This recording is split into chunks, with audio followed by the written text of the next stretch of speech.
विश्व के मेरे सभी सगे प्रिय भाइयों और बहनों को प्रणाम।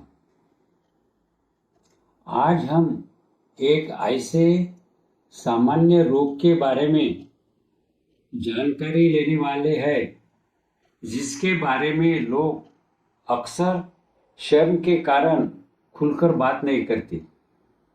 यह रोग है मूलव्याध यानी बवासीर। सबसे पहले हम समझते हैं कि मूलव्याध क्या है। मूलव्याध का अर्थ है गुदद्वार या मल द्वार के अंदर या बाहर की रक्त वाहिनियों का सूज जाना और फूल जाना। जब इन रक्त वाहिनियों में सूजन आती है तो शौच यानी मल के समय खून आना, दर्द होना, खुजली होना या गांठ यानी मस्सा बनना जैसे लक्षण दिखाई दे सकते हैं। इस रोग का मुख्य कारण कब्ज यानी शौच या मल का ठीक से साफ न होना और शौच करते समय जोर लगाना है। पहले हम पाचन तंत्र के बारे में थोड़ी जानकारी लेंगे। हम जो भोजन खाते हैं वह मुंह से लेकर गुदद्वार तक एक लंबी नली से होकर गुजरता है। इस पूरी पाचन नली की लंबाई मनुष्य में लगभग 8 से 9 मीटर होती है। छोटी आंत लगभग 6 से 7 मीटर लंबी होती है। यहाँ भोजन के पोषक तत्व और पानी का अवशोषण होता है। बड़ी आंत लगभग 1.5 मीटर लंबी होती है। यहाँ कुछ मात्रा में पानी और खनिजों का अवशोषण होता है। अब हम मूलव्याध क्यों होती है इसके बारे में जान लेंगे। आजकल हम जो भोजन करते हैं उसमें फाइबर यानी कि तंतुमय पदार्थ या रेशेदार पदार्थ बहुत कम होते हैं। उदाहरण के लिए biscuit, bread, toast, junk food, पूरी, भजिया, समोसा, चिप्स, पाव भाजी, कुरकुरे, पानी पूरी आदि। इन पदार्थों में फाइबर कम होने के कारण पाचन धीमा हो जाता है और कब्ज बढ़ती है। तले हुए और मैदे के पदार्थ पचने में भारी होते हैं जिससे अजीर्ण, गैस और पित्त बढ़ता है। इससे भोजन की आंतों में गति धीमी हो जाती है और आंतों में रहने वाले जीवाणुओं का संतुलन भी बिगड़ सकता है। इसका परिणाम यह होता है कि मल यानी शौच कठोर और सूखा हो जाता है। जब शौच या मल कठोर होता है तो व्यक्ति को जोर लगाकर शौच करना पड़ता है। इससे गुदद्वार की रक्त वाहिनियों पर बार बार दबाव पड़ता है। यदि समय पर ध्यान न दिया जाए तो वहाँ का रक्त प्रवाह धीमा हो जाता है या रुक सकता है, जिससे धीरे धीरे रक्त वाहिनियाँ सूज जाती है, फूल जाती है और गांठ बन जाती है। कभी कभी ये फट भी सकती है जिससे रक्तस्राव होता है। मूलव्याध मुख्य रूप से दो प्रकार की होती है। पहला प्रकार यानी आंतरिक मूलव्याध, इंटरनल हेमोराइड्स, यह गुदद्वार के अंदर होती है। इसमें सामान्यतः दर्द कम होता है, लेकिन शौच के समय खून आता है। दूसरा प्रकार यानी बाहरी मूलव्याध, इंग्लिश में इसको एक्सटर्नल हेमोराइड्स कहते हैं। यह गुदद्वार के बाहर गांठ के रूप में दिखाई देती है। इसमें दर्द, खुजली और सूजन अधिक होती है। अब हम जानेंगे कि मूलव्याध होने के मुख्य कारण क्या है। इसका पहला कारण है लंबे समय तक कब्ज और शौच करते समय जोर लगाना प्रमुख कारण है।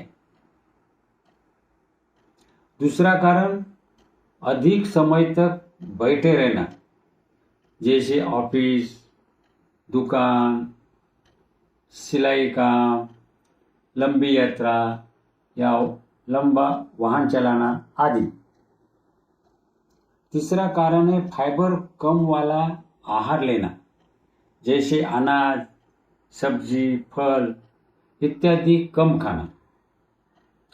चौथा कारण है मोटापा, इससे पेट पर लगातार दबाव बढ़ता है, जिसके कारण बवासीर होने की संभावना होती है। पांचवा कारण है कुछ बीमारियां, जैसे थायराइड की कमी, कृमि यानी जन, आईबीएस सिंड्रोम आदि। छठवां कारण है गर्भावस्था, पेट पर दबाव बढ़ जाता है, जिसके कारण मूलव्याध होता है।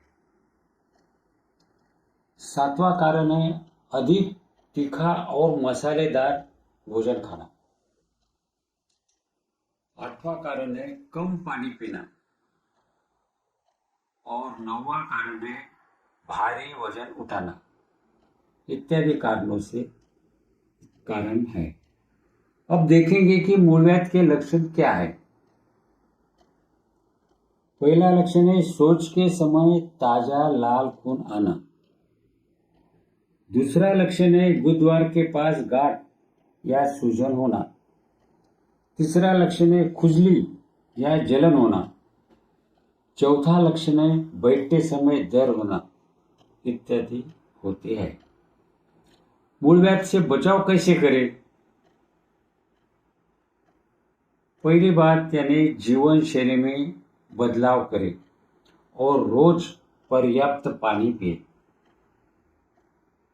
दूसरा, फाइबर युक्त यानी शाकाहारी भोजन ले। हरी सब्जियां जैसे पालक, मेथी, शेपू, भिंडी, लौकी, करेला, कद्दू, टमाटर, गवार, चौलाई, ककड़ी, मूली, सलाद आदि। मौसमी फल जैसे जामुन, बेर, आम, अंगूर, चीकू, रामफल, सीताफल आदि लें। तीसरा, सामान्य सूची क्या है? बिना किसी परेशानी के दिन में 1 से 3 बार या सप्ताह में 2 से 3 बार शौच होना सामान्य माना जाता है। इसलिए शौच के लिए 5 से 10 मिनट से अधिक नहीं बैठना चाहिए। यदि शौच या मल न हो तो कुछ समय बाद फिर प्रयास करें, लेकिन जोर नहीं लगाना चाहिए। यदि अगले दिन भी शौच न हो तो डॉक्टर की सलाह से आयुर्वेदिक जैसे त्रिफला, इसबगोल या एलोपैथिक जैसे मॉनप्लस, क्रेमोक्सिस की दवाएं डॉक्टर के सलाह से ली जा सकती है। चौथा, सोच को कभी रोक कर न रखें। पांचवा, रोज थोड़ा चलना या हल्का व्यायाम करें। छठवा, अधिक देर तक बैठने से बचे। सातवां, बुधवार को साफ और सूखा रखें। अब हम देखेंगे उपचार। अब डॉक्टर निम्न उपचार दे सकते हैं, जैसे मलहम, दर्द निवारक दवाएं, सोच को नरम करने वाली दवाई यानी स्टूल स्टॉपनर बोलते हैं, आदि दे सकते हैं। यदि मूलव्याध अधिक बढ़ गई हो तो निम्न उपचार किए जा सकते हैं। लेजर उपचार है, बैंड लिगेशन यानी रबर बैंड लगाते हैं, या गांठ में इंजेक्शन दिए जाते हैं, या फिर शल्य चिकित्सा यानी ऑपरेशन करते हैं। एक महत्वपूर्ण सूचना बताना चाहता हूँ कि यदि सोच के समय कई दिनों से लगातार खून आ रहा हो तो तुरंत डॉक्टर की सलाह ले, क्योंकि कभी कभी यह किसी अन्य गंभीर बीमारी का लक्षण भी हो सकता है। भाइयों और बहनों, यदि हम संतुलित आहार, पर्याप्त पानी, नियमित व्यायाम और स्वच्छ जीवन शैली अपनाएं तो हम निश्चित रूप से मूलव्याध जैसे रोग से जीवन भर दूर रह सकते हैं। हमारे ऋषि मुनियों द्वारा बताए गए प्राकृतिक जीवन के नियमों को अपनाने से जीवन स्वस्थ, सुखी और संतोषपूर्ण बन सकता है। धन्यवाद।